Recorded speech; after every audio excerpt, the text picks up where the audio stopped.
किसान साथियों राम राम। आशा करता हूँ आप सब ठीक ठाक होंगे।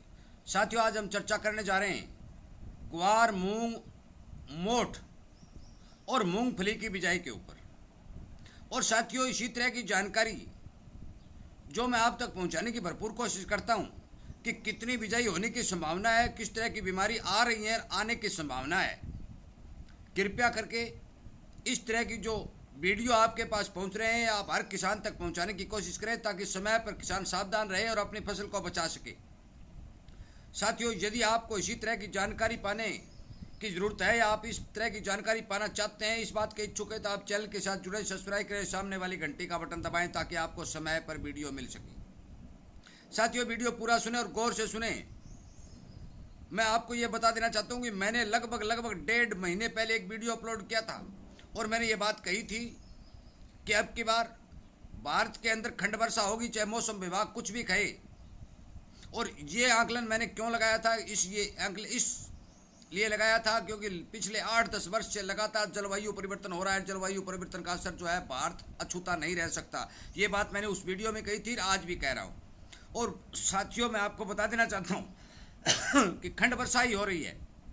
कहीं अत्यधिक बरसात हो रही है तो कहीं बिल्कुल भी बरसात नहीं है। राजस्थान के बहुत बड़े क्षेत्र के अंदर, राय सिंह नगर आदि एरिया के अंदर बहुत ही कम बरसात देखने को मिली है। हरियाणा के अंदर भी बहुत ही कम, लगभग कुछ दिन 5-7 दिन पहले ही 35% की कमी, पंजाब में भी कमी। पूरे देश में यही हाल है कि खंड वर्षा हो रही है। और जिस खंड वर्षा के कारण ही ग्वार, मूंग, मोठ और मूंगफली आदि की जो बिजाई की है वो बिजाई कतई पूरी नहीं हुई है। ग्वार की बिजाई तो बेहद बहुत ही ज़्यादा घटी है। इसका सबसे बड़ा कारण ये हुआ कि पिछले दिनों नहरों के अंदर जो नहरी क्षेत्र ग्वार की बिजाई करता था उनके नहरों के अंदर पानी ही नहीं आया। और जो प्री मानसून की बरसात हुआ करती थी हनुमानगढ़, गंगानगर, हरियाणा और कुछ एरिया राजस्थान का और जुड़ा होता है, उसके अंदर प्री मानसून बरसात 3 महीने में भी नहीं हुई। अब 5-7 दिन पहले जो 6-7 तारीख को थोड़ी बहुत बरसात जहाँ जहाँ भी हुई वहाँ पर बिजाई हुई है। और वो बिजाई ज़्यादा गर्मी पड़ने के कारण वो कतई ग्रो नहीं कर रही है। साथियों मैं आपको बता देना चाहता हूँ कि नहरी बेल्ट के अंदर जहाँ जहाँ ग्वार, मूंग, मोठ और मूंगफली की बिजाई हुई है, वहाँ जहाँ जहाँ ज़्यादा जो बरसात हो गई है, 2 गाँव में, 10 गाँव में, 20 गाँव में, तो कुछ गाँव तो मैंने पहले बताया भी थे कि बड़ी नथौर जो एरिया है उसमें 2-2.5-3 हज़ार एकड़ की ज़मीन में जो भी ग्वार की या मूंगफली की बिजाई हुई थी, नरमा की बिजाई हुई थी, वो पूरा जल भराव के कारण ख़त्म हो गई थी। और उसके लिए सरकार ने अब तक कोई पोर्टल ही नहीं खोला है कि वो पानी भराव का क्षतिपूर्ति पोर्टल पर अपना जो है पंजीकरण करा सकें। चलो वो तो बात अलग सरकार की है, परंतु हम बात कर रहे हैं बिजाई कहाँ हुई, कितनी हुई। साथियों जो बिजाई घटी है, कॉटन की भी बिजाई लगभग 30% तक घटी है, परंतु लोगों ने, किसानों ने मूंगफली की ओर रुझान ज़्यादा दिखाया। मूंगफली की बिजाई की, मूंग की बिजाई ज़्यादा की, मोठ की बिजाई ज़्यादा की। परंतु जो बिजाई अगेती हो चुकी थी उन बिजाइयों के बारे में मैं आपको बता देना चाहता हूँ कि मूंगफली के अंदर भी उखेड़ा की रोग नामक जो बीमारी है वो चालू हो चुकी है। ग्वार के अंदर भी फंगस का अटैक जो है वो चालू हो चुका है। ज़्यादा ज़्यादा जहाँ जहाँ बरसात हुई, जहाँ जहाँ बिजाई हो चुकी थी, उन फसलों के अंदर भी बीमारी का अटैक शुरू हो चुका है, क्योंकि ज़्यादा नमी के कारण मूंगफली और ग्वार के खेत खाली होते जा रहे हैं और किसान जी तोड़ दवाइयाँ डाल रहा है। साथियों मैं आपको बता देना चाहता हूँ कि ये जो फंगस आ रही है, ये फंगस कतई स्प्रे करने से नहीं खत्म होगी। इसके लिए आपको फंगीसाइड दवाओं का इस्तेमाल पानी के साथ करना पड़ेगा। जिन जिन किसान भाइयों के खेत में मूंगफली है वो किसान पानी के साथ फंगीसाइड दवा चलाएं, चाहे वो ट्राइकोडर्मा का इस्तेमाल करें, चाहे वो कार्बोडिजम का इस्तेमाल करें। यदि और कोई फंगीसाइड अच्छा विशेषज्ञ से राय लेकर यदि आप प्रयोग करते हैं तो आपकी मूंगफली का बचाव हो सकता है। क्योंकि मैंने ये बात पहले भी कही थी कि भारत का ऐसा कोई क्षेत्र नहीं है कि जहाँ फंगस की बीमारी न फैली हो। ज़मीन के अंदर अत्यधिक फंगस होने के कारण कोई भी फसल, जड़ का रोग होने के कारण पूरा प्रोडक्शन नहीं दे रही है। यही हालत गुआर का है। मैंने 5-7-10 किसानों से बात भी की, उनके मेरे पास फ़ोन भी आए, उन्होंने बताया कि हमारा गुआर ख़त्म होता जा रहा है। ख़त्म होने का साफ और सीधी बात है कि ज़मीन के अंदर इतनी ज़्यादा फंगस आ चुकी है कि ग्वार की जड़, नरमा की जड़, मूंग, मोठ की जड़ कतई ग्रो नहीं कर रही। साथियों सबसे बड़ा कारण एक और मैं आपको बता देना चाहता हूँ कि भारत के अंदर लगभग 70% तक खारा पानी है। और खारा पानी जहाँ जहाँ लगता है ट्यूबवेलों का पानी जहाँ जहाँ लगता है वहाँ पर ग्वार, मूंग, मोठ और मूंगफली, बागवानी और सब्जी की पैदा नहीं होती। साथियों, मैं बार बार आपसे निवेदन कर रहा हूँ और आपको आगाह भी कर रहा हूँ कि आने वाले समय के अंदर यदि सरकार ने नहरी पानी की व्यवस्था नहीं की और बरसातें घटती गई और ट्यूबवेलों के पानी का इस्तेमाल ज़्यादा किया गया तो अनाज का उत्पादन घटेगा ही घटेगा, कोई रोकने वाला ही नहीं है। साथियों, ग्वार का भाव नहीं मिलने के कारण किसान ने ग्वार से मुंह मोड़ के मूंगफली की ओर जाने की कोशिश की और गया भी, परंतु मूंगफली के अंदर अब उखेड़ा नाम में बीमारी अपना घर कर रही है। खेत खाली होते जा रहे हैं। जिस तरह नरमा में उखेड़ा आ रहा है उस तरह मूंगफली में आ रहा है।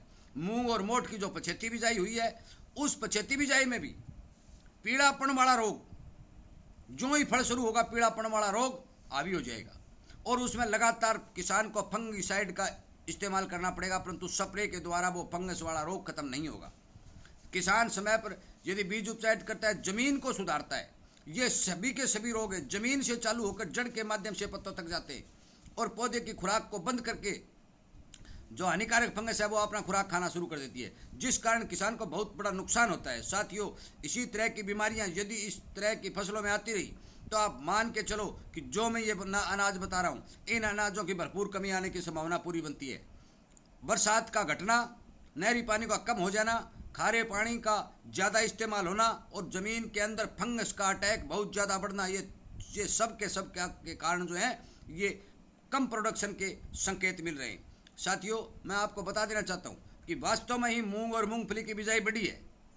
पूरे क्षेत्र के अंदर मूंग और मूंगफली की बिजाई बढ़ी है, परंतु यदि मूंग और मूंगफली के अंदर इसी तरह रोग आते रहे तो प्रोडक्शन इनका भी नहीं निकलने वाला। ज़्यादा बरसात होगी तो फंगस आएगी, कम बरसात होगी तो इनका प्रोडक्शन नहीं होगा। साथियों, मैं आपको बता देना चाहता हूँ कि ग्वार का प्रोडक्शन जो नहरी बेल्ट के अंदर लोग हल्ला मचा रहे थे कि इतना हो जाएगा, इतना हो जाएगा, इतना हो जाएगा, साथियों बिजाई ही बहुत कम है, क्योंकि ग्वार ने किसानों को तड़पाया, किसानों को बहुत ज़्यादा नुकसान दिया है, जिस कारण किसान ग्वार से नाना करता करता ये अलग होता जा रहा है। इसी कारण यदि मूंगफली और मूंग में भी यही कारण हुआ तो किसान के पास कतई कोई ऑप्शन नहीं रहेगा कि वो किस साइड जाए। इसलिए मेरी आपसे सभी से यही विनती है कि आप अपनी ज़मीन के अंदर जो फंगस का अटैक बढ़ रहा है उस फंगस के अटैक को कम करने के लिए ज़्यादा से ज़्यादा फंगिसाइड दवाओं का इस्तेमाल करें। जो जैविक किसान खेती करते हैं, जो जैविक तरीके से रोकते हैं, वो ट्राइकोडर्मा और सुडोमोनास का प्रयोग करें, बरसात के समय में करें। मैंने ट्राइकोडर्मा का इस्तेमाल करने के तरीके हर वीडियो में बता भी दिए। और जो रासायनिक पर चल रहे हैं वो कार्बोडिजम आदि 50 WP जो पावरफुल दवा है उसका ज़्यादा से ज़्यादा इस्तेमाल करके अपनी फसल को बचाने की कोशिश करें। साथियों, पिछली बार जो सरसों के अंदर फंगस आई थी, जो मुर्गोजा उगा था, सरसों की फसल को बेहद ही कमज़ोर करके प्रोडक्शन घटा दिया था। वही कारण है आज मूंग, मोठ, ग्वार और मूंगफली में दिखाई देने लगा है। साथियों, इस बात की ओर ध्यान देना तय जरूरी है कि खंड वर्षा के चलते पूरे देश के अंदर अनाज का प्रोडक्शन कभी नहीं बढ़ता। इक्काधार वर्षा होने का समय चला गया। 10 साल 15 साल पहले झड़ियाँ लगती थी, अच्छी बरसात हुआ करती थी, देशों देश तक बिजान हुआ करता था, परंतु अब की बार ऐसा कतई कोई दिखाई नहीं दे रहा है। किसान 5 आंगल और 4 आंगल के अंदर अपनी बिजाई करने की कोशिश कर रहा है, परंतु ज़्यादा गर्मी के कारण वो बिजाइयाँ ग्रो नहीं कर रही है। ग्वार का तो मैं आपको क्या बताऊं, ग्वार ने तो अब से ही तीखे कान करने शुरू कर दिए, जो पीड़ा होकर खत्म हो रहा है। ये तीखे कान होना ग्वार के खत्म होने के पक्के संकेत है। आप मान के चलो कि जिन जिन खेतों के अंदर बिजाई अब हुई है और ग्वार ने तीखे कान कर लिए हैं, कतई प्रोडक्शन नहीं होगा। नहरी क्षेत्र के अंदर तो अब की बिजाई जो की है वो 2 या 4-5 मन से ऊपर नहीं निकलेगी, क्योंकि ग्वार के पास समय ही नहीं बचा है। थोड़ी ज़्यादा गड़स आएगी, ज़्यादा ठंड बनेगी तो ग्वार के पत्ते पीले होकर नीचे गिरने शुरू हो जाएंगे और फल नहीं बनेगा। मूंग मोठ में भी यही हालत होती है कि यदि पीड़ापन की समस्या यह ठंड के कारण होती है, और ये समस्या आने की संभावना क्यों बनी कि ये बरसातें जो लेट हुई, जो लेट बिजाई हुई, उसके अंदर इन रोगों का प्रकोप बढ़ने की पूरी संभावना बनती है। साथियों, मैं आपको सचेत और सावधान करना चाहता हूं कि अपने खेत की पुरजोर निगरानी करें, हर समय निगरानी करें, और जो फंगस का अटैक बढ़ने की कोशिश करें उसको रोकने के लिए फंगिसाइड दवाओं का इस्तेमाल करें। साथियों, स्प्रे से ये रोग नहीं जाएगा। मैंने फिर आपको बार बार बता रहा हूँ, बरसात के समय डालें चाहे पानी के साथ डालें। यदि आप जमीन में फंगिसाइड को मिट्टी में मिलाकर या गोबर के गले सड़े कुचरे में मिलाकर यदि जमीन में देंगे तो यह रोग कंट्रोल होगा। ड्रिचिंग किसान नहीं कर सकता। फुहारे वाला या ड्रिप विधि वाला जो किसान है वो ड्रिप के हिसाब से या फुहारे के हिसाब से ये चीज़ चला सकता है, परंतु फुहारे वाले को भी ये ध्यान रखना होगा कि फुहारे के अंदर अत्यधिक दवाई का इस्तेमाल नहीं करें। इसका एक और कारगर उपाय मैं आपको बता देना चाहता हूँ, जो असरदार भी है, जो 80% WG वाली जो फंगीसाइड समेत सल्फर आती है, उस सल्फर का भी ज़्यादा से ज़्यादा इस्तेमाल करें और ज़मीन में मिट्टी या गोबर की खाद से मिलाकर बरसात के समय डालने की कृपा करें, ताकि यह फंगस का रोग कंट्रोल हो सके। साथियों, मैं आपको आगाह करना चाहता हूँ कि इसी तरह यदि बरसातें कम होती रही और ये रोग बढ़ते रहे तो किसान को एक दिन इन सभी फसलों से हाथ धोना पड़ेगा। ज़मीनें खराब होती जा रही हैं, जिसी का भाव नहीं मिल रहे हैं, किसान का खर्चा बढ़ता जा रहा है, जिस कारण किसान परेशान है।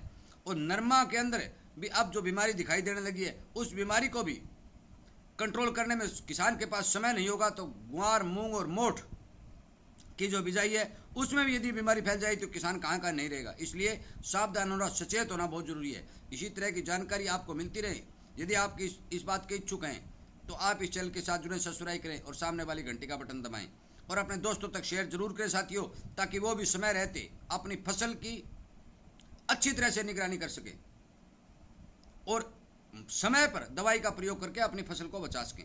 साथियों, वीडियो सुनने के लिए आपका बहुत बहुत धन्यवाद।